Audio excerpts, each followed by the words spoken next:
Fala pessoal, tudo bem? Estou gravando essa videoaula aqui para ensinar vocês como fazer uma estimação intervalar, ou seja, um intervalo de confiança para a média, tanto com o desvio padrão conhecido, que vai ser o caso que a gente vai utilizar a, a tabela normal, quanto a situação de desvio padrão desconhecido, que vai ser quando a gente vai acabar indo ali para a tabela T-Student. Tá? Então, eu coloquei um vídeo aqui no Cigar sobre como vocês conseguem instalar o R e o RStudio no computador de vocês. Só para contextualizar brevemente, o RStudio ele é uma IDE, uma interface onde a gente consegue programar com uma linguagem em R. Uma das linguagens que ele suporta é o R, tá? Então, eu coloquei aqui no Cigar para vocês uma aula com alguns slides, com alguns códigos, tá? Então, eu quero começar fazendo um exercício que a gente fez em sala e fazer a aplicação do que a gente viu em sala no R. A primeira coisa que eu preciso falar é, no mundo real, intervalos de confiança com desvio padrão desconhecido são muito mais comuns. E por isso a gente tem um código, uma função, que é muito mais simplificada para a situação que o desvio padrão é desconhecido. Para a situação quando o desvio padrão quando o desvio padrão é conhecido, a gente tem que ter mais alguns passos ali e o cálculo ele é mais, entre aspas, manual, tá? Ele não está usando uma própria função ali do R base. Então, a primeira situação é a situação do intervalo de confiança para uma média populacional com desvio padrão conhecido. Então, eu quero abrir aqui a nossa aula para vocês entenderem o caso que eu vou replicar aqui. Primeira coisa a gente tinha situação onde eu tinha uma loja de departamento, essa loja de departamento ela queria estimar o gasto médio em compras, então eles queriam gerar um intervalo de confiança para o gasto médio em compras a partir de uma amostra de tamanho 100. Essa amostra de tamanho 100, ela produziu uma média de 82 e a empresa ela assume um desvio padrão conhecido de 20. Então, o que a gente vai fazer aqui é o seguinte, tá? Então, vou abrir aqui o RStudio.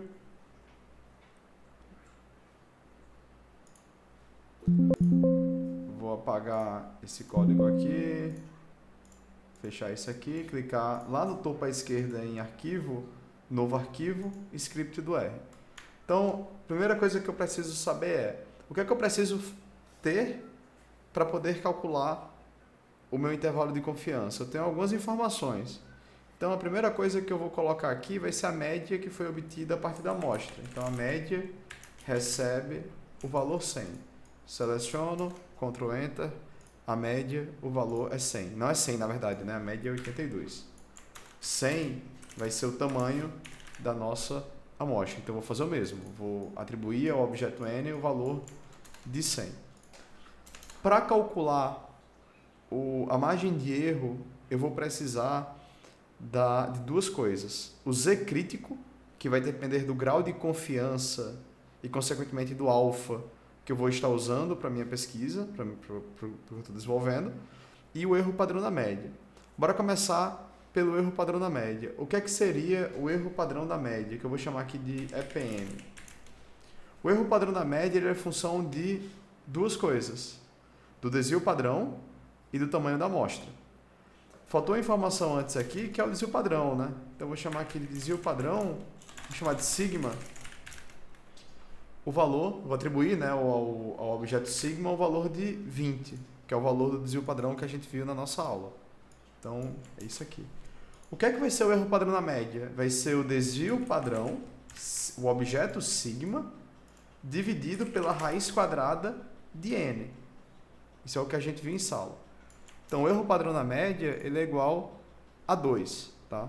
Então, aqui a gente chega ao erro padrão na média. Só que a gente sabe que a margem de erro ela é igual ao quê? Ao Z crítico multiplicado pelo erro padrão da média. O Z crítico é aquele Z alfa dividido por 2. Tá? Então, vou estar chamando aqui de Z crítico. Então, falei para você. Só mudar aqui o pincel. O Z crítico é aquele Z alfa dividido por 2. A gente geralmente usa aqueles três valores, né? Para 90, 95 e 99. Para 95%, a gente tem, né, que o Z crítico ele vai ser igual a 1,96. tá? Então, só usando o que a gente tinha visto em sala, esse Z crítico ele faz o quê? Ele vai gerar 1.96 aqui, Z, gera uma área na cauda superior de 2,5% e na menos 1.96 gera uma área na cauda inferior de também 2,5%. Entre os dois, 95%, que é o nosso grau de confiança.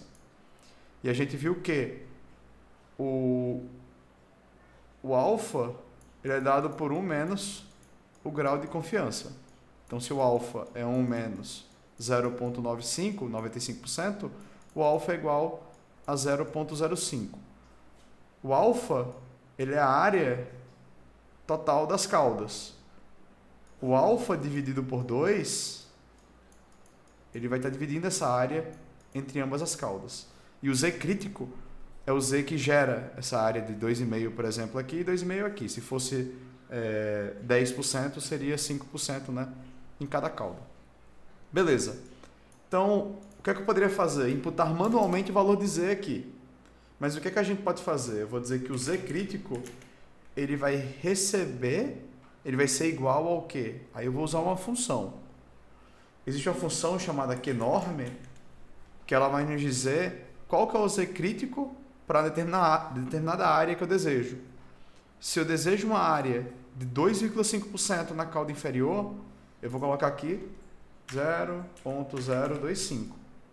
Vou executar. Menos 1,9599, menos 1,96. Isso é o Z crítico. Beleza? Só que o Z que ele está informando aqui, ele está informando o Z da cauda inferior. Eu poderia ter um Z da cauda superior que é de 1,96. E a margem de erro, ela geralmente ela é sempre reportada, né, como valor positivo. Então, bora pensar o seguinte. Eu tenho Z, eu tenho um erro padrão da média. O que é a margem de erro? A margem de erro ele vai ser igual a Z multiplicado pelo erro padrão da média. Eu vou calcular isso aqui, tá? Criar espaço. Eu encontrei que a margem de erro é menos 0,392, que é o que a gente viu em sala fazendo o cálculo manualmente. O ponto é, a margem de erro ela sempre vem em valores absolutos. Então, nesse caso aqui, eu vou calcular o valor absoluto. Eu quero o valor positivo. A margem de erro, valor positivo, 3,92. O que é que a gente quer agora? O que a gente quer agora é o limite inferior e o limite superior. Então, o que é que a gente vai ter que fazer aqui? A gente vai primeiro calcular o limite inferior. Então, eu vou criar um objeto chamado limite inferior, que ele vai receber o quê? O que é o limite inferior no intervalo de confiança? Ele vai ser a estimativa pontual, que é a média, menos a margem de erro. Então, se eu seleciono isso aqui e executo, eu encontro aqui o limite inferior de 78,8, que é a mesma coisa que a gente tinha visto em sala. Usando a lógica, o limite superior é a média mais a margem de erro, que é igual a 85,92. Tudo bem? Então, a gente tem o limite inferior e o limite superior. Aí tem uma função, que às vezes eu me esqueço a estrutura dela, mas ela vai pegar apenas o texto dos objetos, os valores dentro dos objetos. Então, essa função é a função cat, tá? Então, a primeira coisa que eu vou colocar vai ser um colchete, para manter aquele padrão que a gente tem, que eu mostrei para vocês em sala. Eu quero aqui o limite inferior. Eu quero um espaço, uma vírgula, né, entre o limite inferior e o limite superior. Eu vou colocar o limite superior e, por fim, fechar colchete. Então, vou dar Ctrl Enter aqui. O limite inferior é de 78,8 e o limite superior é de 85,92, o que a gente tinha visto em sala. Beleza?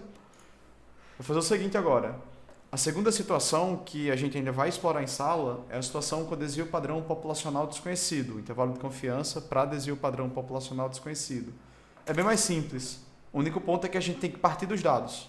Então, a gente tem que ter um conjunto de dados e não dados sintetizados a partir de um determinado conjunto. E em arquivo, o dataset. Então, por exemplo, aqui vai ser um dataset do Excel, que a gente vai trabalhar em sala.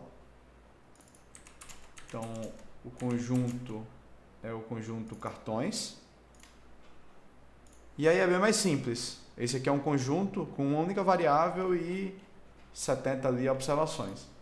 Bem mais simples. Eu vou usar uma função chamada t.test e ela vai precisar de uma variável, que vai ser do conjunto cartões. Então isso aqui primeiro é o data frame que eu importei e aqui eu vou selecionar a variável. E eu coloco o grau de confiança, 0.95. Se eu gero isso aqui, ele vai me dizer o limite inferior, 8.356,57, como a gente vai ver em sala, e 10.267,44 como limite superior. Só isso, bem mais simples do que o intervalo de confiança para média com desvio padrão conhecido. Então é isso, basicamente.